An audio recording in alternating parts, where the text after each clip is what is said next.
Hi all, അസ്സലാമലൈക്കും. Welcome back to Silna's kitchen.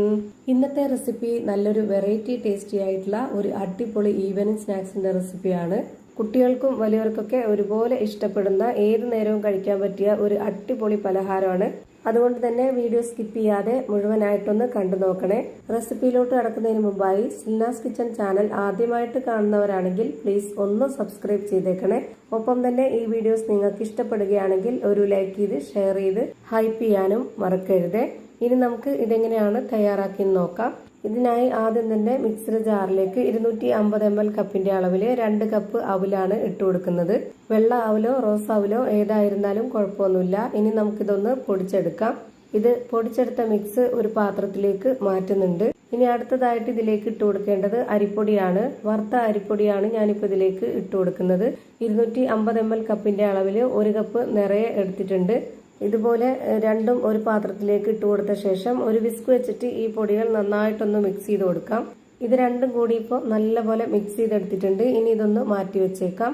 അടുത്തതായിട്ട് സ്റ്റവിലേക്ക് ഒരു പാൻ വെച്ച് കൊടുത്ത ശേഷം ഫ്ലെയിം ഓൺ ആക്കിയിട്ട് അതിലേക്ക് 1 സ്പൂൺ ഓയിൽ ഒഴിച്ചു കൊടുക്കുന്നുണ്ട്. ഈ ഒരു ഓയിൽ നന്നായിട്ടൊന്ന് ചൂടായിട്ട് വരുന്ന സമയത്ത് ഇതിലേക്ക് 1 സ്പൂൺ അളവിൽ ജീരകം ഇട്ട് കൊടുക്കാം. ചെറിയ ജീരകമാണ് ഇട്ട് കൊടുത്തിട്ടുള്ളത്. പിന്നെ ഇതിലേക്ക് വേണ്ടത് വെളുത്തുള്ളി ഇഞ്ചി ചതച്ചതാണ്. അതിവിടെ 1 സ്പൂൺ അളവിൽ ഇട്ട് കൊടുക്കുന്നുണ്ട്.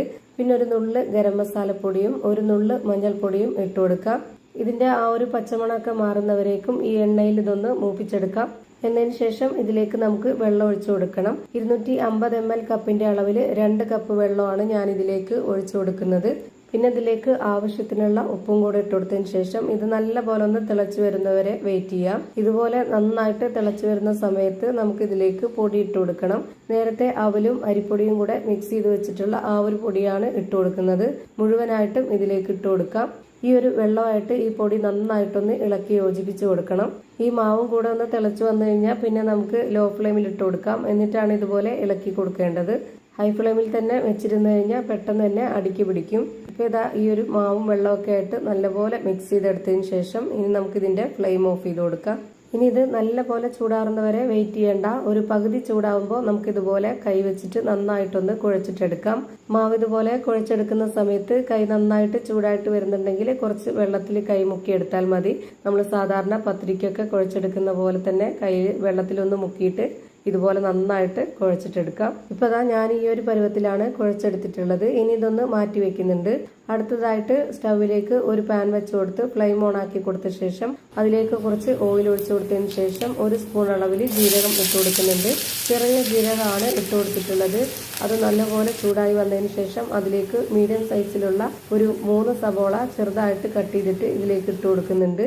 പിന്നെ ഇതിലേക്ക് എരിവിന് വേണ്ടി ഒരു 3 പച്ചമുളക് കട്ട് ചെയ്തതും വെളുത്തുള്ളി ഇഞ്ചി ചതച്ചതും കറിവേപ്പില കട്ട് ചെയ്തതും ഇട്ട് കൊടുത്തിട്ടുണ്ട്. പിന്നെ ഇതിലേക്ക് ഇതേപോലെ 1 സ്പൂൺ അളവിൽ 2 സ്പൂൺ ചിക്കൻ മസാലപ്പൊടിയാണ് ഇട്ട് കൊടുക്കുന്നത്. 1 സ്പൂൺ അളവിൽ മുളക് പൊടിയും 1/4 സ്പൂൺ അളവിൽ മഞ്ഞൾപ്പൊടിയും പെരിഞ്ജീരകപ്പൊടിയും ഗരം മസാലപ്പൊടിയും ആവശ്യത്തിനുള്ള ഉപ്പും കൂടെ ഇട്ട് കൊടുത്തിട്ട് ഇത് നന്നായിട്ടൊന്ന് ഇളക്കി യോജിപ്പിച്ച് കൊടുത്തതിന് ശേഷം ഇതൊന്ന് അടച്ചു വെച്ചിട്ട് വേവിച്ചെടുക്കാം. ഈ ഒരു ഉള്ളി മസാലകളൊക്കെ നന്നായിട്ട് വെന്ത് കുഴഞ്ഞു വരണം. അപ്പോൾ അതിന് വേണ്ടിയിട്ട് ഒരു 3-4 മിനിറ്റ് നന്നായിട്ട് വേവിച്ചെടുക്കണം. അപ്പോൾ അതാ ഈ ഒരു മസാല നല്ലപോലെ വെന്ത് കുഴഞ്ഞ് കിട്ടിയിട്ടുണ്ട്. ഈ പരുവാകുമ്പോൾ നമുക്കിതിലേക്ക് ഒരു 3 ഉരുളക്കിഴങ്ങ് നന്നായിട്ട് വേവിച്ചതിന് ശേഷം തൊലിയൊക്കെ കളഞ്ഞിട്ട് ഉടച്ചെടുത്തിട്ടുള്ളതാണിത്. അതുകൂടെ ഇതിലേക്ക് ഇട്ട് കൊടുത്തതിന് ശേഷം ഇതുപോലെ നന്നായിട്ടൊന്ന് ഇളക്കി യോജിപ്പിച്ച് കൊടുക്കാം. ഇനി നമുക്ക് ഈ ഒരു ഉരുളക്കിഴങ്ങിൽ ഈ മസാല പിടിച്ചു കിട്ടാനായിട്ട് 1-2 മിനിറ്റ് ഇതൊന്ന് അടച്ചു വെച്ച് വേവിച്ചെടുക്കാം. ഇപ്പൊ ദാ ഈ ഒരു മസാലക്കൂട്ട് നന്നായിട്ട് വെന്ത് കിട്ടിയിട്ടുണ്ട്. ഒട്ടും തന്നെ വെള്ളം ഒഴിച്ചു കൊടുക്കാതെയാണ് ഇതുപോലെ റെഡിയാക്കി എടുത്തിട്ടുള്ളത്. ഇതാണ് ഇതിന്റെ കറക്റ്റ് ആയിട്ടുള്ള പരുവം. ഇനി നമുക്ക് ഇതിന്റെ ഫ്ലെയിം ഓഫ് ചെയ്ത് കൊടുക്കാം. ഇനി ഞാൻ ഇവിടെ ഒരു ബോർഡ് എടുത്തിട്ടുണ്ട്. അതിലേക്ക് കുറച്ച് ഓയിൽ ഒഴിച്ചു കൊടുത്തതിന് ശേഷം ഇതുപോലെ നന്നായിട്ടൊന്ന് സ്പ്രെഡ് ചെയ്ത് കൊടുക്കുന്നുണ്ട്. എല്ലാ ഭാഗത്തും നന്നായിട്ട് സ്പ്രെഡ് ചെയ്ത് കൊടുക്കണം. പിന്നെ ഇതിലേക്ക് നേരത്തെ കുഴച്ച് മാറ്റി വെച്ചിരുന്നതിൽ നിന്ന് ഒരു പകുതി മാവ് എടുത്തിട്ട് ഇതുപോലെ വെച്ച് കൊടുക്കുക. എന്നിട്ട് ഇതുപോലെ നന്നായിട്ടൊന്ന് പരത്തിയെടുക്കണം. അധികം നൈസായിട്ടല്ല, കുറച്ച് കട്ടിയായിട്ട് വേണം ഇതിനെ പരത്തിയെടുക്കാനായിട്ട്. ഇപ്പോൾ ഞാനിവിടെ ഇതുപോലെ നന്നായിട്ട് പരത്തിയെടുത്തിട്ടുണ്ട്. ഇനി നമുക്കിതൊന്ന് കട്ട് ചെയ്തെടുക്കണം. ഓരോരുത്തർക്കും ഇഷ്ടമുള്ള അളവിൽ വലിപ്പത്തിലൊക്കെ കട്ട് ചെയ്തെടുക്കാവുന്നതാണ്.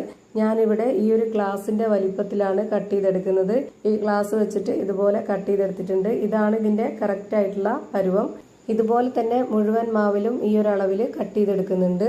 ഏതെങ്കിലും പ്ലാസ്റ്റിക് കുപ്പിയുടെ അടപ്പ് വെച്ചിട്ടോ അല്ലാന്നുണ്ടെങ്കിൽ ഇതുപോലെ ഗ്ലാസ് വെച്ചിട്ടോ എങ്ങനെ വേണമെങ്കിലും കട്ട് ചെയ്തെടുക്കാവുന്നതാണ്. ഇനി ഇതിലെ കട്ട് ചെയ്തതെല്ലാം മാറ്റി വെച്ചിട്ട് ഈ ഒരു ബാക്കി വന്ന മാവ് നമുക്ക് വീണ്ടും ഒന്നുകൂടെ കുഴച്ചെടുക്കാവുന്നതാണ്. എന്നിട്ട് പരത്തിയിട്ട് ഇതുപോലെ തന്നെ വീണ്ടും കട്ട് ചെയ്തെടുക്കാം. അത് കളയേണ്ട ആവശ്യമില്ല.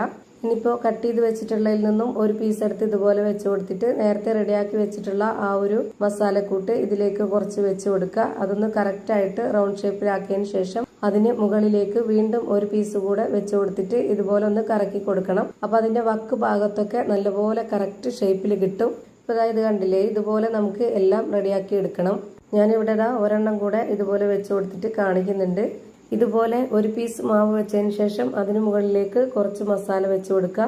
എന്നിട്ട് ഇതുപോലെ കറക്റ്റ് അതിന്റെ ഷേപ്പിലാക്കി വെച്ച് കൊടുത്തതിന് ശേഷം വീണ്ടും ഒരു മാവ് കൂടെ വെച്ച് കൊടുത്തിട്ട് അതിനെ ഇതുപോലെ ഒന്ന് കറക്കി കൊടുക്കുക. അപ്പൊ ഇതാ നല്ല കറക്റ്റ് ഷേപ്പിൽ കിട്ടും. അങ്ങനെ ഞാനിവിടെ ഇത് മൂന്നും റെഡിയാക്കിയിട്ടുണ്ട്.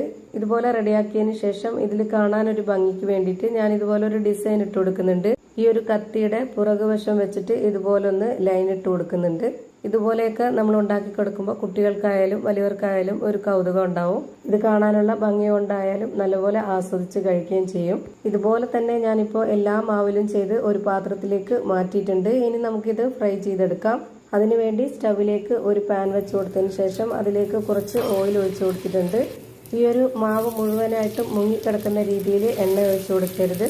അങ്ങനെയാവുമ്പോൾ അതിനുള്ളിലുള്ള ആ ഒരു ഫില്ലിങ്സ് ഒക്കെ മുഴുവനായിട്ടും എണ്ണയിൽ പോവും. ഇതുപോലൊരു പരന്ന പാനിൽ കുറച്ച് എണ്ണ ഒഴിച്ചു കൊടുത്തിട്ട് ഇതുപോലെ അടിഭാഗം മാത്രം വേവുന്ന രീതിയിൽ ഇങ്ങനെ വേവിച്ചെടുക്കുക. എന്നിട്ട് അതിൻ്റെ ഒരു ഭാഗം വെന്ത് കിട്ടിയാൽ പിന്നെ അതൊന്ന് തിരിച്ചിട്ട് കൊടുത്തിട്ട് ആ ഒരു ഭാഗവും കൂടെ വേവിച്ചെടുക്കുക. ഇപ്പം ഇതിൻ്റെ എല്ലാം ഒരു ഭാഗം വെന്ത് കിട്ടിയിട്ടുണ്ട്. ഞാനിതുപോലെ ഒന്ന് തിരിച്ചിട്ട് കൊടുക്കുന്നുണ്ട് എല്ലാം.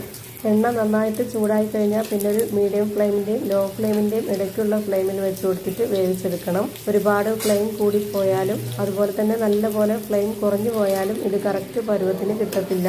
ഇപ്പം ഇതിൻ്റെ ആ ഒരു താഴത്തെ ഭാഗം കൂടെ വെന്ത് കിട്ടിയിട്ടുണ്ട്. അതൊന്ന് തിരിച്ചിട്ട് കാണിച്ചു തരാം. ഇപ്പോൾ ഇതാ രണ്ട് സൈഡും വെന്ത് കിട്ടി. ഇനി നമുക്കിത് ഓരോന്നോരോന്നായിട്ട് എണ്ണയിൽ നിന്ന് എടുത്തു മാറ്റാം. ഇതേപോലെ തന്നെ എല്ലാം ഫ്രൈ ചെയ്ത് ഒരു പാത്രത്തിലേക്ക് മാറ്റിയിട്ടുണ്ട്.